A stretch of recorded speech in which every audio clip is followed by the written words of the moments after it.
Sir నమస్కారం అండి, ఏం పేరు సార్ మీ పేరు? నా పేరు తులసి అండి. సార్ ఏం లేదు సార్, జిహెచ్ఎంసీ ఎన్నికలు రాబోతున్నాయి. సో సిటీలో డెవలప్మెంట్స్ ఎందుకంటే గ్రేటర్ హైదరాబాద్ మున్సిపల్ కార్పొరేషన్ ఎన్నికలు కాబట్టి మరి మేయర్ అయ్యే అవకాశం ఇప్పుడు, ఎందుకంటే 3 ప్రధాన పార్టీలు ఉన్నాయి. సో బీఆర్ఎస్ ఉంది, కాంగ్రెస్ ఉంది అండ్ బీజేపీ ఉంది. సార్ మీరేమనుకుంటున్నారు, ఏ పార్టీకి అవకాశం ఉంటుంది సార్? ఇది డెవలప్మెంట్ అనేది పార్టీలతో కాకుండా ప్రజల అభిప్రాయంతో చేయాలండి. ఎందుకంటే ట్యాక్స్ కట్టే వాళ్ళు చాలా ఎక్కువ ఉన్నారు. పర్టికులర్గా ఈ నిజాంపేటలో అందరూ ట్యాక్స్ పేయర్స్. సో బాగా ఫాస్ట్గా డెవలప్ అయింది ఇక్కడ. అందరూ ప్రైవేట్ సెక్టార్లో ఉన్న వాళ్ళు మ్యాక్సిమం 80% ప్రైవేట్ సెక్టార్లోనే ఉన్నారు. ఇక్కడ నిజాంపేటలో అందరూ ట్యాక్స్ పేయర్లే. కానీ మీరు ఒకసారి, నేను ఇక్కడ ఈ కమ్యూనిటీలో ఉంటుంది 2011 నుంచి ఉంటున్నాను. సో నాకు తెలిసినంత వరకు ఆ 2013 వరకు ఉన్న రోడ్స్ ఏవైతున్నాయి ఇప్పటికీ అవే రోడ్స్ ఉన్నాయి. ఏమీ వేయలేదు. 13 తర్వాత మళ్ళీ ఎటువంటి రోడ్స్ అని ఇక్కడైతే డెవలప్ అయితే చేయలేదండి. ఇప్పుడు ఒకసారి మీరు కనుక నాతో పాటు రండి, నేను చూపిస్తాను రోడ్లు ఎంత దారుణంగా ఉన్నాయంటే అంత దారుణంగా ఉంటాయి. సో మీరు ఇంకా ఇప్పుడు డ్రై అయిపోయాక వచ్చారు, ఇప్పుడు అదే రెయిన్ పడుతున్నప్పుడు రండి, ఒకసారి రండి, మొత్తం అంతా బాగా తెలుస్తుంది మీకు. అసలు టూ మచ్ అండి. సెల్లార్లో వాటర్ అనేది ఫస్ట్లో ఉండేవండి, ఇప్పుడు కొంచెం పర్లేదు, అది అంతా కంట్రోల్ చేసుకున్నారు. కానీ రోడ్స్ అయితే ఇప్పటికీ వేయలేదండి. మోర్ దాన్ 15 years అయిపోయింది. విపరీతం అండి, బాగా క్రౌడ్ పెరిగింది. ఎందుకంటే ఇది ఎలక్షన్స్ వస్తున్నాయి, అదేదో ఎలక్షన్స్ కోసం అని అనేది కాదు, కానీ దీనికోసం చాలా ఇప్పుడు నిజాంపేటలో చాలామంది చేస్తున్నారు.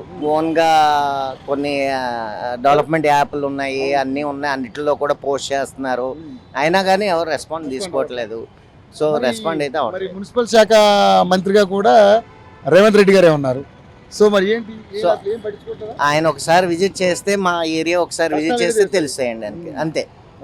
ఒకసారి వచ్చి, అంటే ఈ రోడ్డు మీద కాకుండా మెయిన్ రోడ్ కూడా అలాగే ఉందనుకోండి, మెయిన్ రోడ్ కూడా అదే పరిస్థితి. మెయిన్ రోడ్ కాకుండా ఒకసారి లోపలికి వచ్చి ఒకసారి రౌండ్ వేసి వెళ్ళమనండి, ఆయన చాలు.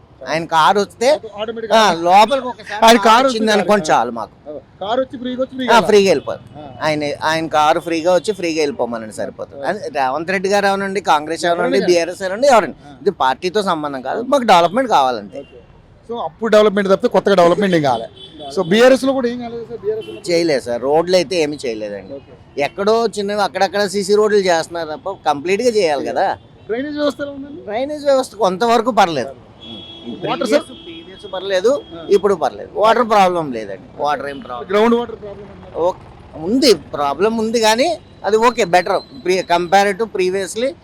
తర్వాత బీఆర్ఎస్ లో వచ్చినటువంటి కొన్ని పథకాల ప్రకారంగా ఓకే, కొన్ని స్టేబుల్ ఉంది. అంటే ఇంకా ఉంది, చేయాల్సింది ఉంది, కానీ మెయిన్ థింగ్ కావాల్సింది ఈ డ్రైన్స్, రోడ్స్ అండి. పవర్ ఓకే అండి, పవర్ పర్లేదు. సో ఇప్పుడు కవర్ అంటే పోతుంది అన్నారు, అప్పుడు 24 గంటలు ఉండేది, అదైతే కరెక్టే. ఇప్పుడు మాత్రం కొంచెం పవర్ కట్ ఉంది. సార్ మరి ఒక వాటర్గా మీ అభిప్రాయం, మరి ఇప్పుడు ఎస్ఐఆర్ అనేది ఒకటి వస్తుంది సార్, దొంగ ఓట్లు తీసేసేది, కానీ దాన్ని ఎలా చూస్తారు? అది ఎలా అంటే, అది యాక్చువల్గా ప్రీవియస్ నేను ఇంతకుముందు చాలా సార్లు వేసాను, బీఆర్ఎస్ దాంట్లో వేసాను, అంతకుముందు బిఫోర్ వేసాను, మళ్ళీ ఇప్పుడు కాంగ్రెస్లో కూడా వేసాం. లాస్ట్ ఇయర్ వరకు బిఫోర్ బీఆర్ఎస్ ఉన్నంత వరకు కూడా మా మిస్సెస్కి కూడా ఉండేది ఓటు. సో మేము వేసుకున్నాం ఇక్కడే, విజ్ఞాన స్కూల్లోని ఇక్కడే. కానీ లాస్ట్ ఇయర్ చూస్తే మా మిస్సెస్ది ఓటు లేదు, లేదు. సో ఇప్పుడు ఎస్ఐఆర్లో నేను ఆల్రెడీ వెరిఫై చేస్తే అందులో కూడా లేవు, ఓటే లేదు. మా మిస్సెస్ ఓటే లేదు, తీసేశారు, పోయింది. అది ఇప్పుడు మళ్ళీ ఇప్పుడు ఏదో ఇప్పుడు ఎస్ఐఆర్ నాదైతే 2002 నుంచి లింక్ అని పెట్టారు, అది ఇప్పుడు నాది అయ్యింది, మా మిస్సెస్ లేదు, మళ్ళీ ఫ్రెష్ గా అప్లై చేసుకోవాలంట. అదేదో ఫామ్ 6 ఏదో అన్నారు, ఫామ్ 6 ఏదో చేయాలన్నారు. దాన్ని మరి ఎప్పుడు ఇంప్లిమెంట్ చేస్తారు, 6th తర్వాత అన్నారు. టుడే 6th, అది ఎప్పుడు అది ఎక్స్టెండ్ చేశారు, అది దాని తర్వాత ప్రొసీజర్ లో మళ్ళీ మేము చేసుకోవాలి. సరే ఫైనల్ గా ఇప్పుడు ప్రధానంగా చూస్తే 3 పార్టీలు ఉన్నాయి. గతంలో బీఆర్ఎస్కి ఒక 10 ఏళ్ళు అవకాశం ఇచ్చారు, తెలంగాణ వచ్చిన తర్వాత. కాంగ్రెస్కి ఒక 5 ఏళ్ళు ఇచ్చారు, బీజేపీకి ఒక 5 ఏళ్ళు ఛాన్స్ ఉంటుందంటారు తెలంగాణలో? ప్రాబబ్లీ ఉంటే ఉండొచ్చు, అది మా అంటే చెప్పలేను, నాకంత అంటే నాలెడ్జ్. నేను ఎందుకు అడుగుతున్నానంటే ఇప్పుడు గతంలో కంటే బీజేపీ బాగా డెవలప్ అయింది. ఎందుకంటే 8 మంది ఎంపీలు గెలిచారు, 8 మంది ఎమ్మెల్యేలు గెలిచారు. అప్పుడు అరాకొర ఒకటి అరా ఉండేది అంతే. ఇప్పుడు కొంచెం పెరగచ్చు, సీట్లు పెరగచ్చు. పెరగచ్చు, ఎందుకంటే డివిజన్లు పెరిగాయి, కార్పొరేటర్ పెరిగారు కాబట్టి సీట్లు కూడా పెరగచ్చు. పెరగచ్చు. వాళ్ళ యొక్క క్యాంపెయినింగ్ అవి కూడా కొంచెం స్పీడ్గానే ఉన్నాయి, బిఫోర్ కన్నా ఇప్పుడు బాగా చేస్తున్నారు. సో నేను ఫైనల్గా సార్ మీ మనసులో ఏముంది, అసలు ఎవరు వెళ్తే బాగుంటుంది అనుకుంటున్నారు? అంటే బెటర్ నో, నాకు ఆ డెసిషన్ అయితే లేదండి. ఎందుకంటే ఎవరు వచ్చినా నో డెవలప్మెంట్, సో ఎవరు వచ్చినా మాకు నో ఓడపడి చేసి లేదు. అంటే అలా అని కాదు, ఎవరు వచ్చినా ముందు డెవలప్మెంట్ చేస్తే మేము జస్టిఫై చేయగలుగుతాం ఎవరు అనేది, నెక్స్ట్ ఎవరు అనేది మేము చెప్పగలుగుతాం, అంతే తప్ప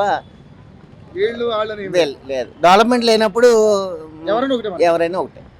thank you sir, thank you guru గారు, థ్యాంక్ యూ సో మచ్.